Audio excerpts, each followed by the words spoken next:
Ca về bóng lạ nhà xưa, chừng như đã mấy 10 mùa thu sang.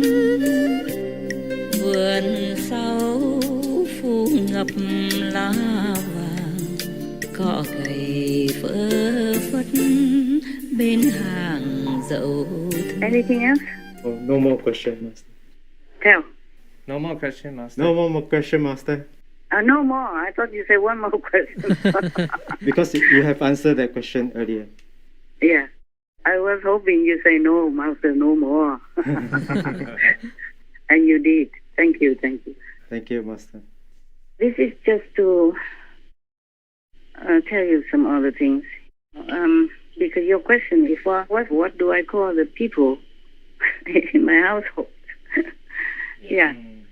I definitely never call them servants in any way. That word never came to me.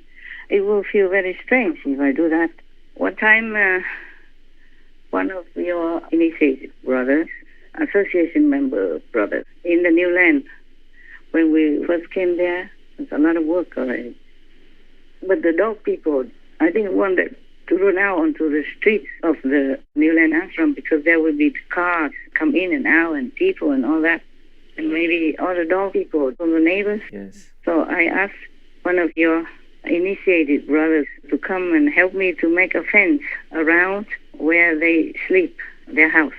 And I said, brother, come to my place, please. And then when he came, I asked him, do you have time now? We are very busy at the moment, but do you think you have some time to help me organize a fence around this yard so that the dog people don't come out, please?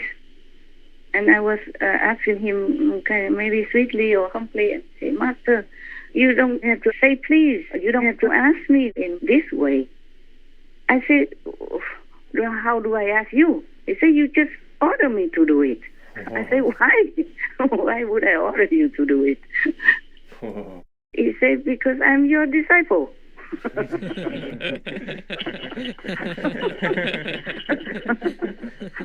So I was laughing. I said, what kind of master you want to teach me to become?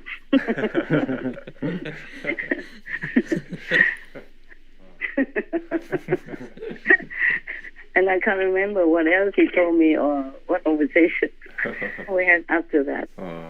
So now you understand. Yes, Master. Yes, Master. I always thank you. I thank anyone who helps me. That's right. Even a taxi driver. Some time ago when I had to go out and live in a hotel or use a taxi, I treated them all with friendliness and respect, and they really love it so much. So they doted on me. The taxi driver, every time he brought me out from a hotel to go to some restaurant to buy some food, I would always also buy one portion for him. I said, I know your wife already prepared for you something, but you can have this extra later because you work until late at night. Maybe you feel hungry before you come home. Or if not, you can bring it home and eat with your wife because the portion was kind of generous. I ordered generously. So he was very, very touched. I didn't know all that. He said thank you, of course. And sometimes I give some gifts to his children, different drivers, not just one. But that one I use more often because he seemed to know exactly what places I need and where. The others sometimes I have to look or say don't know and all that. So he was more willing. And one time he had to take me far away from my hotel, and the taxi meter showed some very high amount of money already. He said he will stop now because it's so much money already. I say, no, keep it on. It's not your fault. Keep it on. And then he said, but it's too expensive already for you. I said, I don't mind. It's my problem, not yours. He said, but it's too much. I said, never mind. You have to work. If you go for 3-4 customers, then it would also amount to that much. And I took up all this time from all of your 3-4 other customers. So I had to pay for all that. It's your duty to drive me where I want, but it's my duty to pay. Don't worry. So he put the meter back on. Otherwise, it would be less than double. Oh, yes. And next time I call him again, and I told him, to wait outside the shop while I buy something. Wait here, keep the meter on, or I won't call you again. And he was laughing. He said, okay, ma'am. Yeah. Sometimes I bought something for his wife also, food and stuff, just that. One day, after taking me somewhere, and then he was off work and his wife was also off work, they invited me for lunch. So, of course, I said, well, why is that?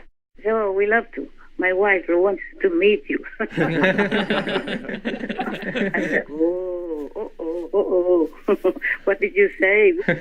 Maybe she's been jealous, thinking that you are having some affection from another woman, young chick or something. Okay, never mind. Let her come so she can see you're only having to drive an old woman.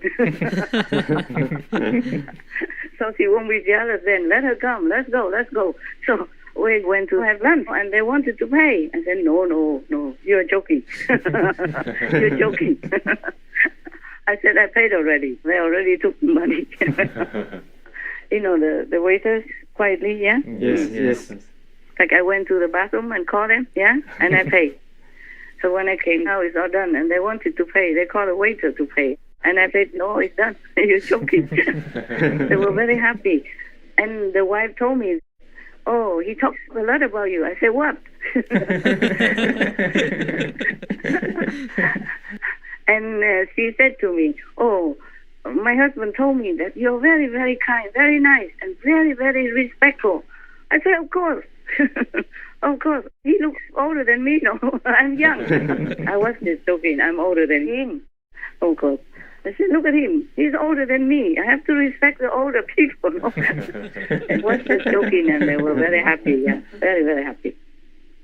And all the hotel people, also from the reception to the security man and to the cleaner of the room, I also treated them all very well, gave them good tips.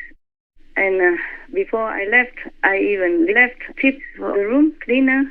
I said, please give this to my room cleaner, because I did not see them. I am leaving now and I can't see them. I don't know where they are. So please give that to them and tell them that I very much appreciate it. I very much appreciate their work and keeping my room clean and tidy. So it makes my days feel very, very comfortable. Yeah? Yes, Master. And I'm so nice to all of them that even one of the janitor, I don't call them a chambermaid or a roommate, nothing. I call them janitor or cleaner, housekeepers. And one of the man janitors, he was about more or less 40 or 40-something. He's even jealous with the other one. Now, my age, yeah? Imagine. In that hotel, there was him and another man about similar age, and there were some other young boys, young men, you know, I don't know how old they were, maybe 20 or something like that. And one of them was very skinny. When I talked to them, I didn't say, hey, you, and all that. I say either sir, or I look at their name tags on their chest, and I call them by name. And some names I remember, some names I don't. Then I look again. Yeah, otherwise I say, hey, beautiful. Oh, hey, genius. If they help me with some internet stuff in the hotel, I call him, hey, you genius, you. Something like that. And then that became his name. Whenever I saw him, I said, hi, genius, how are you today? For example, like that. Yes. Because it was not easy to help me with the internet. Oh, for me, it's difficult anyway. So sometimes they help me, and I'm very grateful for that. Otherwise, I could not catch up with your work that you've been piling up for me. So one of these persons helped me with the internet. Okay, he's young and he tried different ways. I had to pay, of course, for the internet. And he's very skinny, and I asked him, you're a little bit less plump than I expect. I didn't say you're too skinny, you know. I say you're less plump. And I said, do you eat well or you just work? He said, yeah, I eat enough. I say, did you eat breakfast today? He said, no. He doesn't eat breakfast. I say, no. But you work very hard here, you know. Even this vacuum cleaner, I could hardly lift it. How can you work if you don't eat? You must eat breakfast before you go out. He said, I don't have time.